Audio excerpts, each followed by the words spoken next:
오늘은 왜 말씀인가 라는 제목으로 하나님 말씀 전하도록 하겠습니다. 성경을 읽다 보면 오난이라고 하는 인물이 나옵니다. 오난은 야곱의 아들 중에 이 유다의 둘째 아들입니다. 유다의 큰아들의 이름이 엘인데 엘에게는 다말이라고 하는 아내가 있었습니다. 이 둘이 결혼해서 좀 아름답게 살았으면 좋았을 텐데 어느 날 갑자기 엘이 죽습니다. 성경은 그 이유를 이렇게 설명을 해요. 유다의 장자 엘이 여호와 보시기에 악함으로 여호와께서 그를 죽이신지라. 하나님 보시기에 악함으로.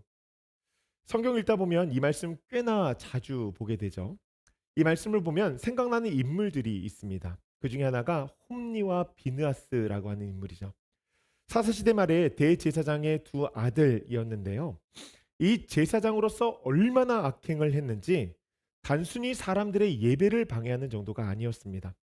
말로 할 수 없을 정도로 악을 행하여서 사람들의 영혼을 피폐하게 만들고 공동체를 무너뜨린 사람들이에요. 더 나아가 정말 하나님의 이름을 땅에 떨어뜨리는 이 먹칠하는 사람들이었다는 것입니다. 하나님께서 이들을 보시고 이렇게 말씀하세요. 여호와 보시기에 악함으로. 하나님의 이들을 끝내 죽이셨습니다. 성경의 기록이 이렇게 단편적이기 때문에 우리는 하나님께서 죽이신지라라고 이야기하면 바로 죽었나 싶은데 사실 그러지 않죠. 하나님은 그러지 않으세요. 여러분, 우리 하나님 어떤 분이십니까? 우리 하나님은 사랑의 하나님이십니다. 얼마나 그 인내를 하시는지 시대가 악할 때에도 이 노아에게 방주를 지으라고 말씀하시면서 그 사람들이 돌아오기를 100년간 그 시간을 보내며 기다리셨다라고 하는 것입니다. 홈리와 비나스가 회개하고 돌아오기를 기다리신 것이죠. 마지막까지 기다리셨지만 그들은 끝내 돌아오지 않았어요. 삶 가운데 수차례 회개의 선포가 있었을 텐데 이 귀를 닫고서 자초하여 이 죽음의 길을 걸은 것입니다. 엘도 비슷하지 않을까 싶어요. 성경은 엘이 어떤 사람이었는지 자세하게 묘사하지 않습니다. 단지 다른 인물들과 우리가 비교해 볼 때 그의 마음의 행위가 꽤나 오랜 시간 동안 악했다라고 하는 것이죠. 그런 아들의 모습과 상관없이 아마 자신의 피무치를 떠나보냈던 유다의 마음은 가슴이 찢어졌을 것입니다. 자식을 먼저 보내는 이 부모의 상실감이 얼마나 커요. 유다가 이 큰아들을 향한 슬픔과 애도의 시간을 쭉 보내고 하루는 둘째 아들인 오난을 다시 부릅니다. 오난아, 내 형이 죽었으니 이제 내가 그 다말 형수를 취하여 형의 가문을 이어가야 될 것 같다. 그것이 동생의 도리라는 것입니다. 여러분, 이것이 유대 사회에 있었던 레버트리라고 하는 제도인데 우리말로는 형사 취수제라고 합니다. 남자가 결혼하여서 자식을 얻지 못하고 죽은 경우 그 동생이 형수를 취하여서 형의 가문을 이어가는 제도예요. 하나님께서 직접 이스라엘에게 주신 제도인데 하나님의 백성으로서 제사장 나라를 이루는 데 있어서 모두가 동참하기를 소원하는 마음으로 하나님께서 주신 제도입니다. 하나님께서 그 한 사람 한 사람이 얼마나 제사장 나라에 동참하길 원하셨는지 이 법을 통해서 우리가 알 수 있죠. 오난이 그 하나님의 마음을 좀 알고 순종하면 좋았을 텐데 그냥 아버지께 하라 이야기하니까 아버지의 명령에 따라서 순종하는 척을 합니다. 형수를 취했지만 그 형수에게 자신의 씨를 주지 않았어요. 여러분, 다말의 입장에서 생각해 보면 얼마나 비참합니까? 그런데 이 사실을요, 아무도 몰랐다는 거예요. 그런데 한 분만 아셨는데 그것이 누구시냐면 바로 하나님은 아셨다라고 하는 것입니다. 사랑하는 성도 여러분, 우리가 삶을 살아가면서 꼭 기억해야 될 것이 있습니다. 그것은 무엇이냐면 하나님 중심이 되어야 된다는 거예요. 우리가 하나님 중심이 되어서 하나님 중심으로 생각하고 말하고 행동하며 삶을 살아가야 된다는 것이죠. 여러분, 우리의 모습을요, 세상은 잘 모릅니다. 가장 가까이 있는 배우자도 가족들도 모를 때가 얼마나 많은지 몰라요. 의도적으로 숨기기도 하고 감추어지는 부분들이 많기 때문입니다. 하지만 하나님께서는요, 우리의 삶의 모습 하나하나를 보세요. 지난주에 말씀을 나눈 것처럼 역사의 이면에서 정말 헌신하며 살아간 사람들 우리는 잘 모릅니다. 그러나 하나님은요, 그 생명책에 그 이름 하나하나를 기록하고 계시다라고 하는 거예요. 숨겨진 이면의 사람들을 다 보시는 것처럼 우리의 모든 모습을 하나님께서 보신다는 것이죠. 여러분 그렇기 때문에 우리가 의식해야 될 것은 사람의 눈이 아니라 바로 하나님의 눈이라고 하는 것입니다. 전 우리 성도들이 하나님의 눈동자가 우리를 향해 있다는 것에 대한 감사와 기쁨이 있기를 소원하고 때로는 두려움이 있기를 간절히 소원합니다. 일상을 지낼 때에도 예배 나올 때에도 하나님께서 어디를 보신다 그러세요? 우리의 마음의 중심을 보신다고 하시는데 그 마음의 상태를 잘 점검하며 하나님 앞에 나아갈 수 있는 저희가 되어지기를 소원해요. 하나님께서 그 마음의 중심 오난을 보니까 오난이 악한 거예요. 그래서 그를 죽이셨습니다. 결국 유다의 가문 가운데 엘과 오난 이 두 형제가 죽었어요. 아버지인 유다는 적잖은 충격에 빠졌을 것입니다. 그와 동시에 다말도 굉장히 충격에 빠졌을 거예요.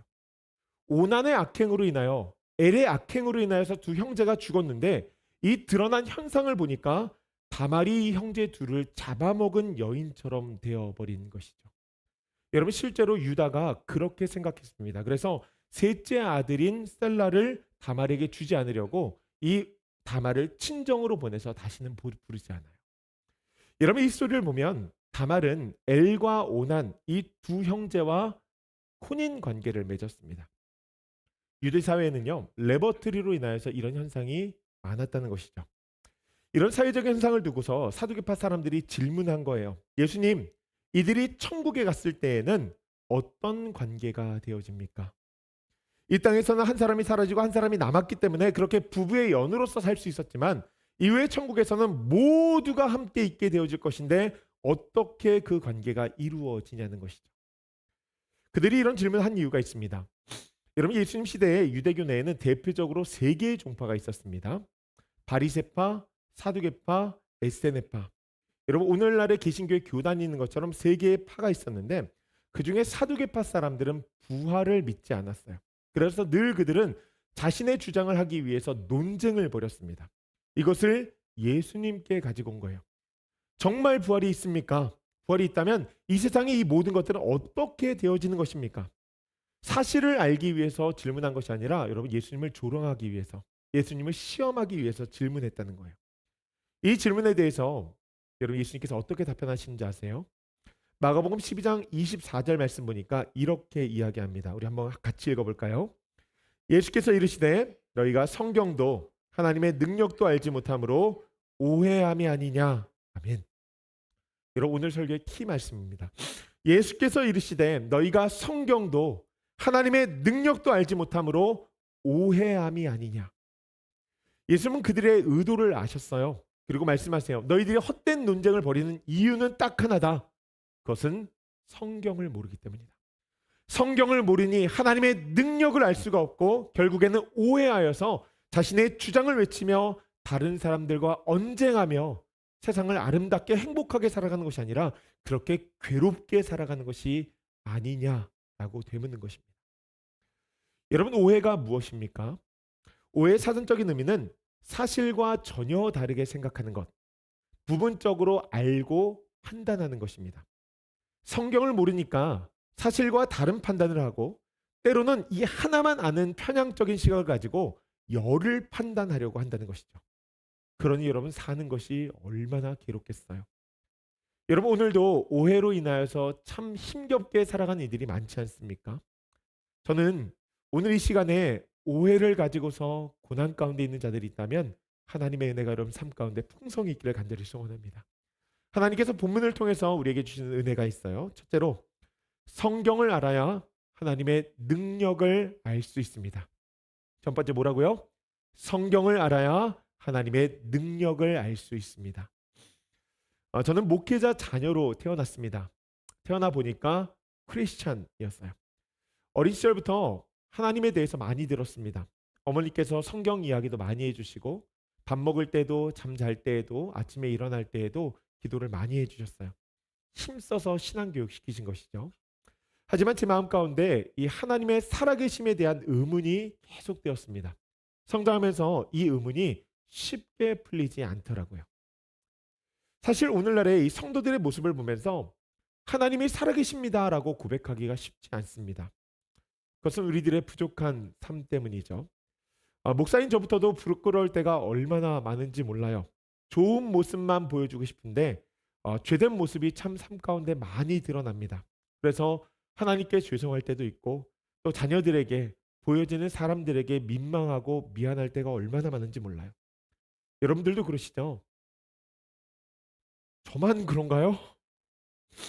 저만 나쁜 놈이군요. 예. 여러분 교회의 모습도 그렇습니다.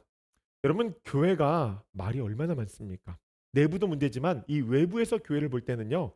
믿는 사람들과 믿지 않는 사람들 모두가 교회로 보이기 때문에 여러분 이렇게 인터넷이 발달된 사회 가운데서 덕스러운 모습만 보이면서 하나님을 드러내는 것이 쉽지 않다는 것입니다. 더욱이 요즘처럼 개개인이 다양한 관점에 있는 시대 가운데선 더 그런 것 같아요. 자기 마음대로 성경을 해석하고 덮어놓고 그냥 믿길 원하고 그러다 보니까 그것이 하나의 신념이 되어버리고 너무나 무서운 것이죠. 여러분 중요한 것은요. 그런 상황 가운데서도 부족한 우리를 통해서 하나님께서는 계속 일하신다는 사실입니다. 저는 이것이 우리에게 참 위로가 되어지고 힘과 용기가 되어지기를 간절히 소원해요. 이렇게 안 좋은 모습들이 보여질 때도 많지만 좋은 모습을 보이기 위해서 힘쓰고 애쓰는 자들, 복음으로 살아가는 그 사람들을 통하여서 하나님께서는 이 땅 가운데 복음을 알리시고 하나님의 존재를 드러내신다라고 하는 것입니다. 여러분 동의하십니까? 제가 산 증인이에요. 저는 악하다 보여지는 크리스천들, 또한 분쟁하는 교회 모습들을 보고도 하나님을 만났습니다. 예배 가운데 정말 어마어마한 감동이 파고드는데요. 눈물이 멈추지 않는 거예요.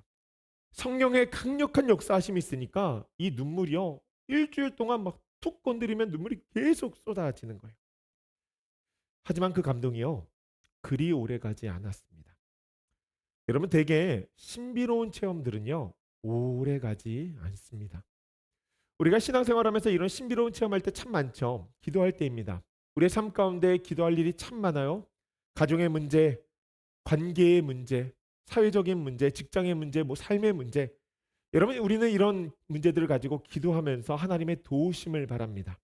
주변에 기도 부탁도 하고 함께 기도하다 보면 하나님께서 역사하셔서 그 응답을 얻을 때가 있어요. 여러분 그때 얼마나 놀랍고 신비로운지 모릅니다. 그렇게 그 기도 응답을 받으면요.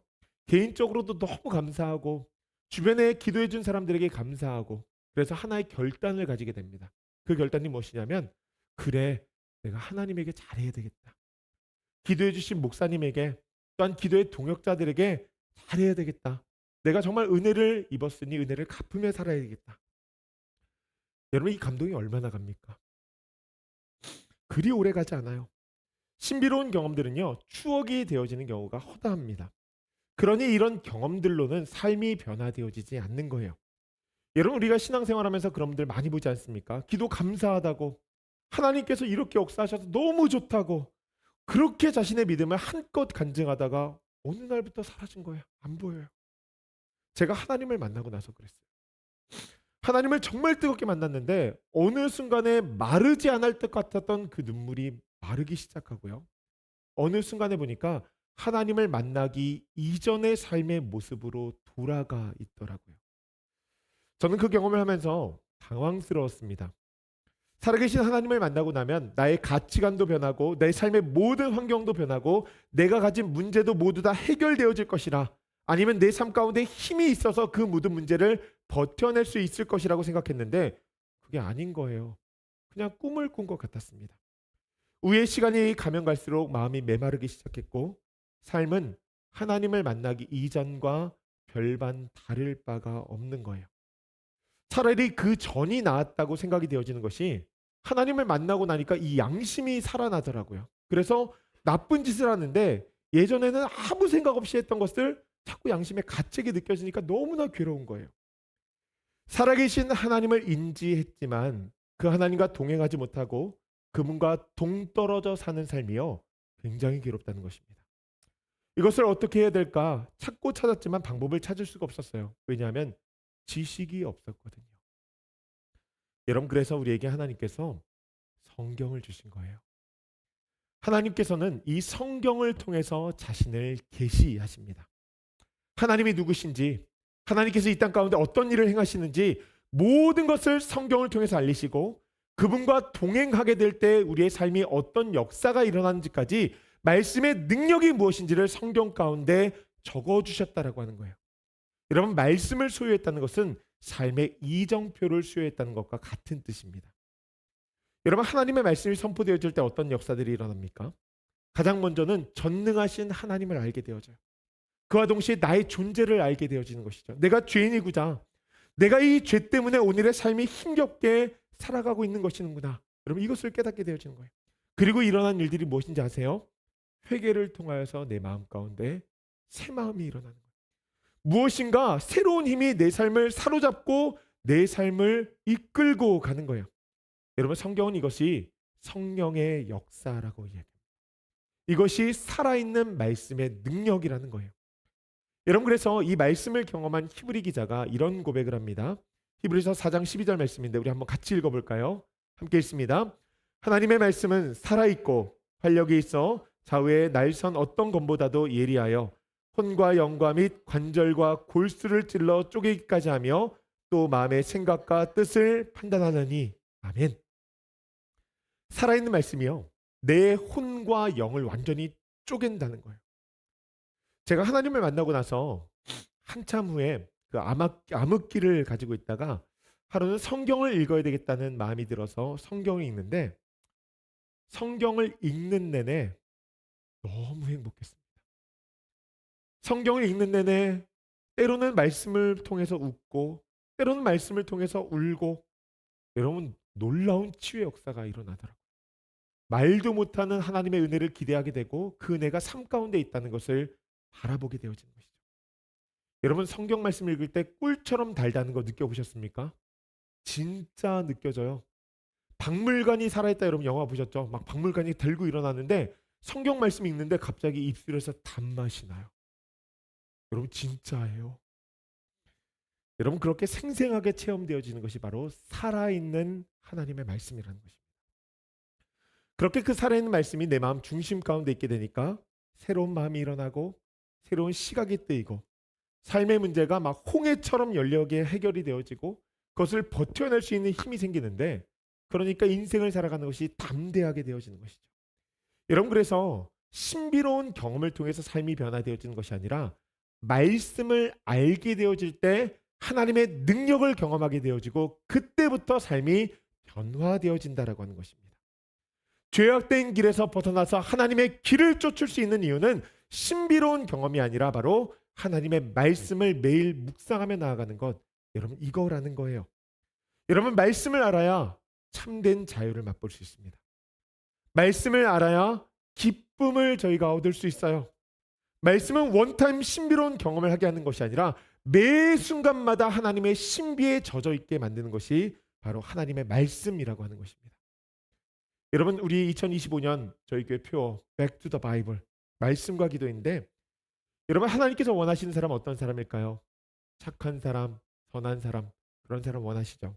근데 근본적으로 하나님께서 원하시는 사람은 말씀의 사람이라는 것을 기억하시길 바랍니다. 말씀을 읽고 묵상하고 듣고 그 말씀의 능력을 경험하며 사는 사람, 하나님께서 그 사람을 원하신다는 거예요. 사랑하는 주일필교회 성도님들, 왜 말씀인가? 하나님의 능력을 경험하기 때문에 말씀입니다.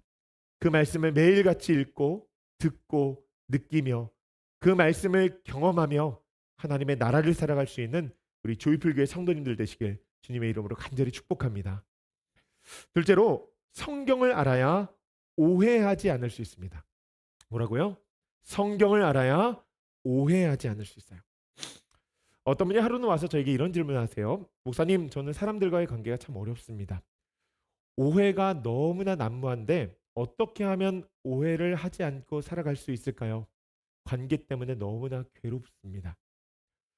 저는 이분의 말씀 가운데에서 세상이 보였어요. 여러분, 세상이 어떤 곳입니까? 세상은 오해가 난무한 곳이 세상입니다. 실제로는 살면서 오해를 많이 합니다. 오해 때문에 마음고생 하시는 분들 참 많을 거예요. 오해가 일어난 이유는 딱 하나입니다. 지식이 없기 때문입니다. 온전한 지식이 없기 때문이라는 거예요. 여러분, 사람을 오해한 이유를 생각해 보세요. 그 사람에 대해서 제한된 정보, 그 사람을 아는 만큼을 가지고 그 사람을 판단하기 때문에 오해하게 되어지는 것이죠.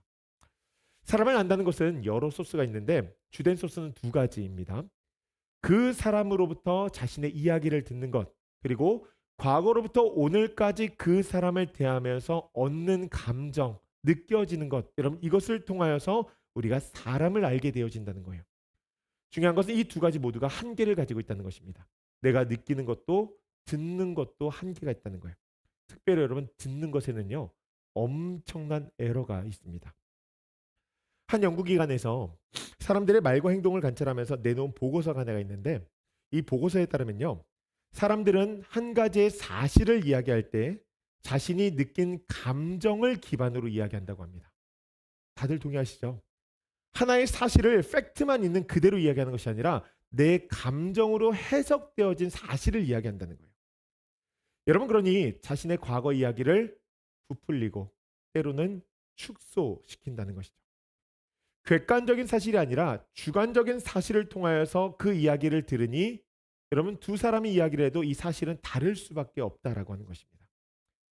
그렇게 개인의 감정으로 해석되어진 주관적인 정보를 듣고 사람을 알게 되어지니 그 사람을 대할 때 때로는 헷갈리고요. 모순적으로 느껴질 때가 너무나 많다는 거예요. 분명 그 사람 입으로 자신은 이런 사람이라고 했는데 현실 세계 가운데선 다른 사람의 모습으로 보여지니까 그 사람을 자꾸 오해하게 되어지는 것이죠. 여러분 그래서 우리 어른들이 이런 이야기 많이 하잖아요. 사람은 오래 두고 봐야 된다. 여러분 이 말이 무엇이냐면 그 사람에 대한 정보를 오랫동안 취득해야 그네마 오해하지 않을 수 있고 그 사람과 관계를 잘 할 수 있다는 거예요. 여러분 제한된 정보와 지식 없음이 바로 오해를 만든다는 것입니다. 예수님 시대에도 사람들이요 예수님을 많이 오해했습니다. 왜 그럴까요? 온전한 지식을 갖고 있지 않았기 때문이죠. 가이사랴 빌립보에 도착하신 예수님께서 하루는 제자들에게 이런 질문하세요. 사람들이 나를 누구라고 이야기하느냐? 그랬더니 제자들이 이런 이야기를 합니다. 어떤 사람은 세례 요한이라고 하고 엘리야라고도 하고 어떤 이들은 예레미야라고도 합니다. 능력 있는 선지자라고 이야기를 합니다. 여러분 여기 등장한 인물들 보면 존경받는 선지자들, 하나님의 능력을 이 땅 가운데 펼치면서 귀히 쓰임 받은 사람들이에요. 당시 사람들에게 비춰진 예수님의 모습이 굉장히 능력이 있었다는 거예요. 대단한 능력자였다는 것입니다. 세례 요한, 엘리야, 예레미야처럼 존경받는 사람에서 예수님이 평가되어졌다는 것이죠. 여러분 중요한 것은 이것이 올바른 평가냐라고 하는 거예요. 사실 사람들이 예수님을 높이는 것 같지만 그렇지 않습니다. 예수님이 누구세요? 예수님은 그리스도 구원자이십니다. 여러분 예수님은요 하나님의 아들이십니다. 이 땅에서 아무리 능력이 있다고 내놓으라 하는 모든 선지자들이 나와도 그 사람들과 비교될 뿐이 아니라는 거예요. 사람들이 예수님을 지금 오해하고 있다는 것입니다. 성경은 그 이유를 이렇게 이야기합니다. 그들이 성경을 몰랐기 때문이다. 여러분 그래서 예수님께서 자신을 드러내실 때 어떻게 드러내시냐면 성경을 통해서 자신을 드러내십니다. 누가복음 24장 말씀 보세요. 이에 모세와 모든 선지자의 글로 시작하여 모든 성경에 쓴 바 자기에 관한 것을 자세히 설명하시니라. 아멘. 모든 성경에 쓴 바 누구에 관한 것? 자신에 관한 것, 예수님에 관한 것을 설명하셨다는 거예요. 예수님의 존재를 모르는 것은 성경을 모르기 때문에 일어난 일이라는 것입니다. 그러면 우리는 이런 질문 한번 해볼 수 있을 것 같아요. 오늘 본문에 예수님께 그 진리에 대해서 묻는 사람들은 사두개인들이었습니다. 사두개인들은 성경을 연구하는 서기관들, 여러분 그런 사람들, 제사장들이었어요. 그러니 나름대로 가르치는 자이기 때문에 예수님에 대해서 알아야 될 텐데 그 사람들도 몰랐다는 거예요. 그러면 이거 감추어진 거 아니냐라고 이야기할 수 있는데 여러분 아마 이 이야기 들으시면서 그런 생각하실 수 있을 거예요. 그렇게 연구했던 사람들도 모르는데 우리가 성경을 본다고 알겠어. 알 수 있어요. 왜 그러냐면 그들에게는 문제가 하나 있었습니다. 요한복음 5장 39절 말씀 보니까 이렇게 이야기합니다. 너희가 성경에서 영생을 얻는 줄 생각하고 성경을 연구하거니와 이 성경이 곧 내게 대하여 증언하는 것이니라. 아멘. 성경의 저자이신 성령님은요. 이 말씀을 통하여서 누구를 드러내기를 원하세요? 예수님을 드러내기를 원하세요. 이 예수님을 통해서 이 땅 가운데 구원이 있다는 것을 분명하게 알리기를 원하시는데 이 사람들은 지금 무엇을 이야기합니까? 예수님을 뺀 구원의 역사를 연구하고 있는 거예요. 그러니 예수님을 알 수가 없는 것이죠. 예수님을 오해할 수밖에 없었다는 것입니다. 그래서 예수님은 제자들에게 자신을 온전히 알리세요. 제자들의 답변을 듣고 예수님께서 이번엔 제자들에게 물으십니다. 그럼 너희는 나를 누구라고 생각하느냐? 그랬더니 예수님 앞에 베드로가 이런 이야기를 하죠. 주는 그리스도시요 살아계신 하나님의 아들이십니다. 여러분 아멘이십니까? 여러분 이 고백을 듣고 예수님께서 하신 말씀이 있어요. 시몬아 내가 복이 있도다. 이것을 내게 알게 하니는 사람의 지식, 사람이 아니라 누구요? 하늘에 계신 내 아버지니라. 여러분 이 말이 무엇이냐면 하늘로부터 오는 감동이 있어야 우리가 예수님을 알게 되어진다는 거예요. 여러분 그 하늘로부터 오는 감동을 글로 적어낸 것이 무엇이냐면 바로 성경의 말씀이라고 하는 거예요. 그래서 우리가 성경을 알아야 예수님을 오해하지 않을 수 있다는 것입니다. 여러분 예수님의 존재에 대한 것만이 아니죠. 우리가 성경을 바르게 알아야 교회를 오해하지 않을 수 있고 사람, 성도, 동역자들을 오해하지 않을 수 있습니다. 한 번은 소셜미디어에서 이런 질문을 봤어요. 미국에서 한국 사람들을 만나고 싶은데 어디를 가야 하나요? 여러분 이거 굉장히 위험한 질문이죠. 미국에서 한국 사람들을 만나야 되는데 어디로 가야 합니까? 그 밑에 여러 댓글이 달렸는데 그 중에 많은 분들이 한인교회라고 답을 했습니다. 한인교회 가면 한국 사람들 만날 수 있다는 거예요. 여러분 이런 곳에 교회 이야기가 올라오면 그때부터는 굉장히 센시티브한 논쟁들이 일어납니다. 아니나 다를까 그 밑에 막 여러 사람들이 댓글을 달아놓은 거예요. 그 중에 한 사람이 폭탄을 투여했는데 교회 가지 마라. 교회 가면 안 된다. 그러면서 자신이 경험한 부정적인 교회 경험을 쫙 써놓은 거예요. 그러면 그런가 보다 하고 여러분 지나가셔야 됩니다. 의로운 크리스천들이 그것을 지나가지 않아요. 아래에 막 댓글을 달면서 교회는 그런 곳이 아니다. 제가 그날 그 댓글들을 쭉 보면서요. 교회에 대해서 안 좋은 경험을 하신 분들이 더 상처를 받을까 봐 좀 걱정이 되더라고요. 마음이 조마조마한 거예요. 크리스천들이 변호를 좀 아름답게 하면 좋은데 그 글이 자신의 감정을 통해서 읽혀지니까 어찌 보면은 그 글이 굉장히 공격적으로 느껴질 수 있거든요. 그래서 그분들이 교회 나오는 통로가 완전히 끊겨버리면 어떡하지? 라는 생각이 들더라고요. 여러분 왜 그들은 그렇게 교회에 대한 부정적인 경험을 하나의 편견을 가지고 그렇게 당당하게 이야기할 수 있게 되었을까요? 제가 그분의 글을 보면서 답을 하나 찾았는데 그분은 교회가 어떤 공동체인지 모르시더라고요. 여러분 교회 본질은요. 예배 공동체, 말씀 공동체, 기도 공동체, 선교 공동체, 교대 공동체, 교제 공동체. 여러분 이렇게 5가지 부분이 있습니다. 그런데 이 5가지 중에 교제, 특별히 인간적인 나눔을 추구하며 교회를 찾게 되면 좋지 않은 경험이 될 수도 있어요. 육을 추구하면서 교회를 찾을 때 교회는 자꾸 영적인 것들을 내놓거든요. 자기는 교회 사람들하고 자꾸 막 먹고 놀고 싶은데 교회는 뭐 하자 그래요? 성경 공부도 하자 그러고 기도도 하자 그러고 그러다 보면은 교회 안에서 인내하면서 참았어요. 그분 진짜 대단한 분이시죠. 그런데 교회 있는 사람들이 어떻게 이야기합니까? 야, 교회를 저렇게 다녔는데 왜 이렇게 변하지 않는 거야? 그러면서 말씀을 더 주입하려고 합니다. 여러분 그러다 보니까 그분의 교회 생활이 만족스럽지가 않은 거예요. 교회에 오면 불편한 거예요. 그래서 교회에 그만 오려고 하면 어떻게 합니까? 교인들이 또 정죄합니다. 그러다 보니까 이러지도 못하고 저러지도 못하고 교회에 대한 부정적인 감정이 쌓여가는 거예요. 여러분 그래서 제가 새가족 교육하는 거예요. 교회에 왔다면 교회 공동체가 적어도 어떤 곳인지는 성경을 통해서 우리가 알아야 된다는 것이죠. 여러분 성도들에 대한 오해도 비슷합니다. 성경은 성도들을 완벽한 사람이라고 이야기하잖아요. 성경을 믿고 예수를 믿으면 사람이 바로 완벽해집니까?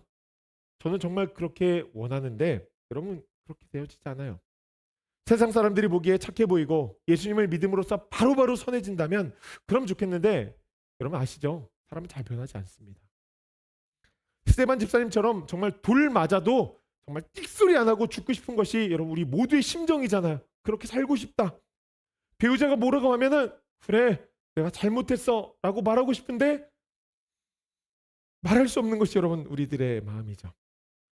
여러분 중요한 것은요. 우리 모두가 그런 마음을 가지고 있지만 모두가 성화의 가정 속에서 그 방향을 향해서 나아가고 있다는 거예요. 어떤 모습으로든지 예수님께서 알려주신 그 말씀을 붙잡고 고군분투하면서 자기를 부인하고 십자가를 지기 위해서 애를 쓰고 있다는 것이죠. 여러분, 그러다 보니까 여기 오류가 하나 생기는데 서로에 대한 기대가 자꾸 커지는 거예요. 여러분, 여기서부터 오해가 생깁니다. 여러분, 성경은요 인간을 죄인이라고 정의합니다. 우리가 의인이라고 불리는 것은 자격이 돼서 불리는 것이 아니라 하나님께서 그냥 인정해 주셨기 때문에, 그 믿음을 인정해 주셨기 때문에 의인이 된 거예요. 여러분, 죄인이라는 본질이 바뀐 것이 아니라는 것이죠.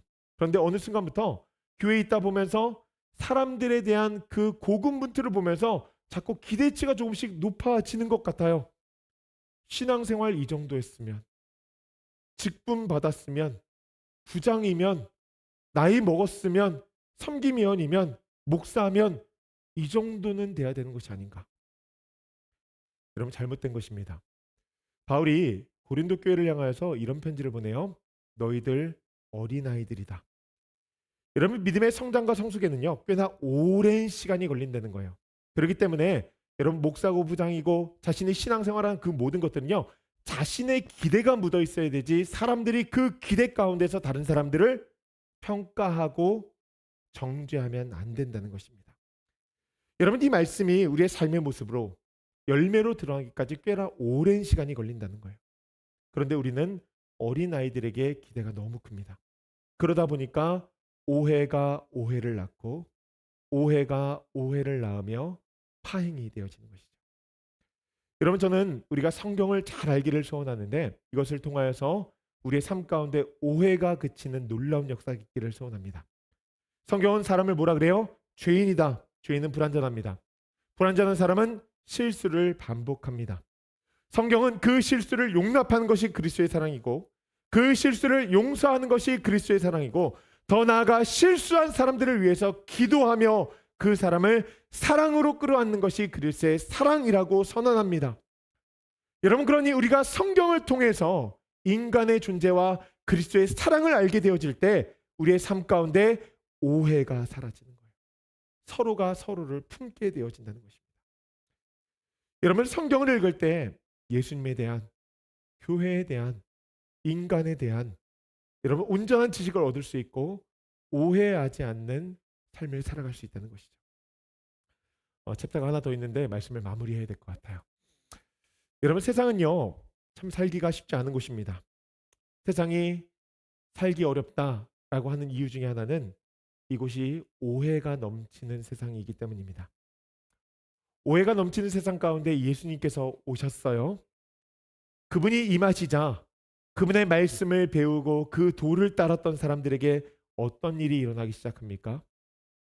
그의 삶 가운데 질서가 생기고 세상의 지식이 아니라 하늘의 지식을 더욱 사모하게 되어지고, 오해로 얼룩지고 난무했던 이 분열과 분쟁이 가득했던 곳에 사랑의 꽃이 피기 시작했어요. 자신의 모든 것들을 나누면서 욕심을 버리고 하나님의 나라를 이 땅 가운데 이루기 시작했다는 것입니다.